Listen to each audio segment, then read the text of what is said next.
आज इस वीडियो में हम बात करने वाले हैं कि क्या डिफरेंस है schema.org और स्ट्रक्चर डेटा में। तो क्या होता है schema.org और क्या होता है स्ट्रक्चर डेटा, ये सब हम जानेंगे इस वीडियो में। तो आइए शुरू करते हैं।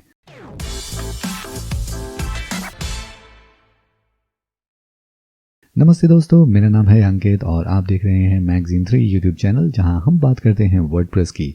अगर आप भी इससे जुड़े और वीडियोस देखना चाहते हैं तो सब्सक्राइब कीजिए इस चैनल को और बेल आइकन दबाना नहीं भूलिएगा, ताकि हमारे अगले वीडियोस का नोटिफिकेशन आपको मिल सके सबसे पहले। तो schemamarkup.org और स्ट्रक्चर डेटा क्या होता है ये और कैसे एक दूसरे से ये रिलेटेड हैं, ये हम जानेंगे इस वीडियो में। तो सबसे पहले हम बात कर लेते हैं स्ट्रक्चर डेटा की। तो स्ट्रक्चर डेटा आसान भाषा में अगर हम समझें तो कोई भी इंफॉर्मेशन जो एक ऑर्गेनाइज फॉर्म में होती है उसे हम कहते हैं स्ट्रक्चर डेटा। तो ये किसी के लिए भी हो सकता है और किसी भी तरह की डेटा के लिए हम स्ट्रक्चर डेटा कह सकते हैं जब वो इंफॉर्मेशन एक ऑर्गेनाइज फॉर्म में होती है।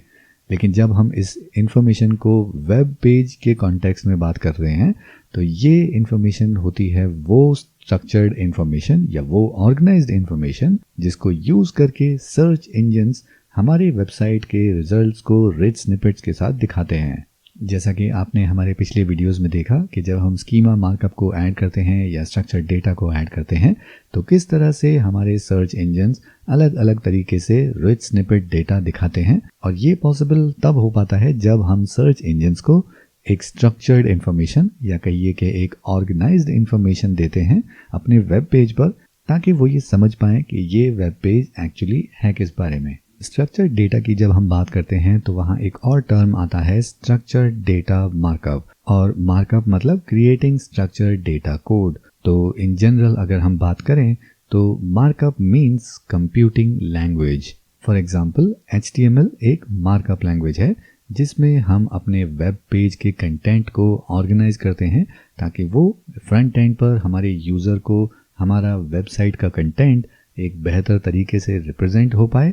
दूसरा, उस HTML से हम वेब ब्राउज़र को ये बताते हैं कि कैसे हमारी इस वेब पेज के कंटेंट को डिस्प्ले करना है, और इसी मार्कअप लैंग्वेज से हम कुछ मेटा इन्फॉर्मेशन भी एंटर करते हैं जो स्पेसिफिकली होती हैं सिर्फ सर्च इंजन्स के लिए। तो हमारे फ्रंट एंड विजिटर को ये HTML कोड या ये मेटा इन्फॉर्मेशन नहीं दिखाई देती हैं, उनको सिर्फ दिखाई देता है एक ऑर्गेनाइज्ड कंटेंट वेब पेज के अंदर। तो इसको हम एक सिंपल एग्जांपल से भी समझ सकते हैं कि जब अगर आपने कभी अपनी वेबसाइट का SEO किया हो तो आप जानते हैं कि वहाँ हम मेटा टाइटल, मेटा डिस्क्रिप्शन ऐसी डिटेल्स ऐड करते हैं, और ये डिटेल्स कभी भी फ्रंट एंड पर किसी विजिटर को दिखाई नहीं देती हैं।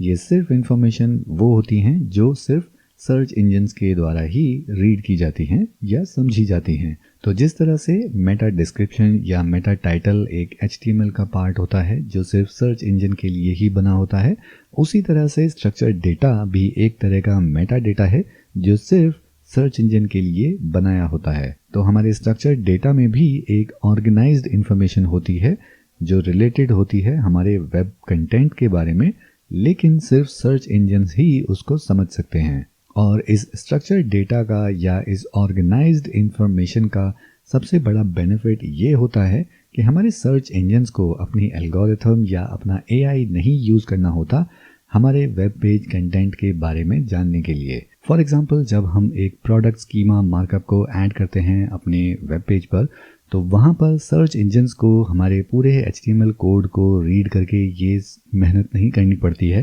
कि इसमें प्रोडक्ट इमेज कौन सी है, प्रोडक्ट का नाम क्या है, या इसकी प्राइस क्या है, स्टॉक में है या नहीं, इसके रिव्यूज़ कितने हैं। ये सारी इन्फॉर्मेशन सर्च इंजन्स को पता चल जाती हैं हमारे प्रोडक्ट स्कीमा मार्कअप से।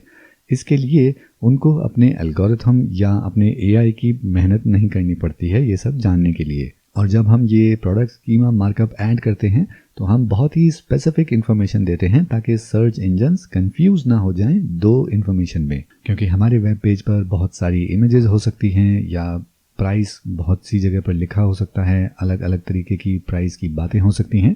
तो सर्च इंजन्स को ये कन्फ्यूजन नहीं होगा कि मेन प्रोडक्ट इमेज कौन सा है या प्रोडक्ट का प्राइस कौन सा है।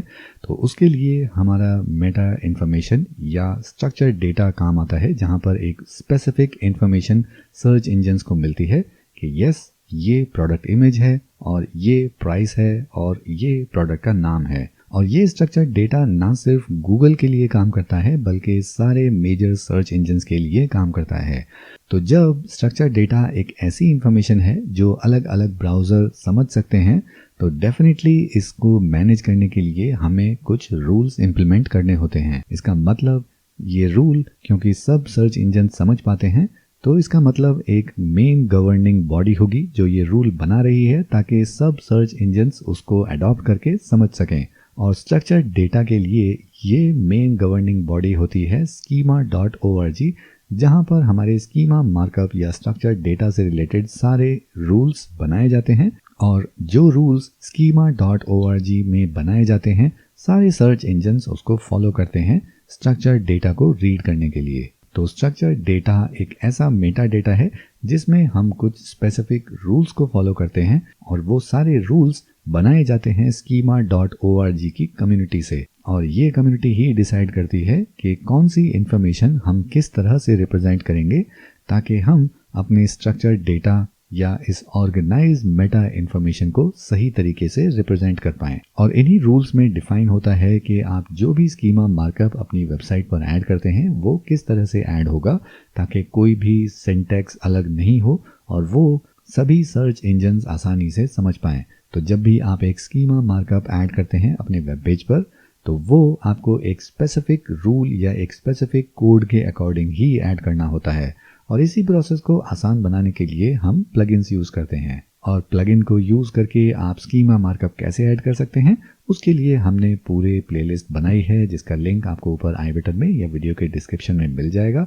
तो हमने उसमें काफ़ी वीडियोस कवर किए हैं जिसमें अलग अलग स्कीमा मार्कअप कैसे आप अपनी वर्डप्रेस वेबसाइट में ऐड कर सकते हैं वो आप सब जान सकते हैं उन वीडियोज़ को देखकर। तो schema.org एक मेन गवर्निंग बॉडी है जो कि रूल्स बनाती है हमारे स्ट्रक्चर्ड डेटा के लिए, और उन रूल्स को फॉलो करके हम स्ट्रक्चर्ड डेटा या स्कीमा मार्कअप डेटा अपनी वेबसाइट में ऐड करते हैं। तो इस तरह से ये schema.org और स्ट्रक्चर्ड डेटा रिलेट होते हैं, जिसकी मदद से हम अपने वेब पेज पर ये रिच स्निपेट्स ऐड कर पाते हैं जो हमें सर्च इंजन रिजल्ट्स में दिखाई देते हैं। तो अगर आपको ये वीडियो पसंद आया तो इसको कीजिए लाइक, और स्कीमा मार्कअप और वर्डप्रेस से जुड़े और वीडियोस देखने के लिए इस चैनल को कीजिए सब्सक्राइब और बेल आइकन दबाना नहीं भूलिएगा ताकि हमारे अगले वीडियोस का नोटिफिकेशन आपको मिल सके सबसे पहले।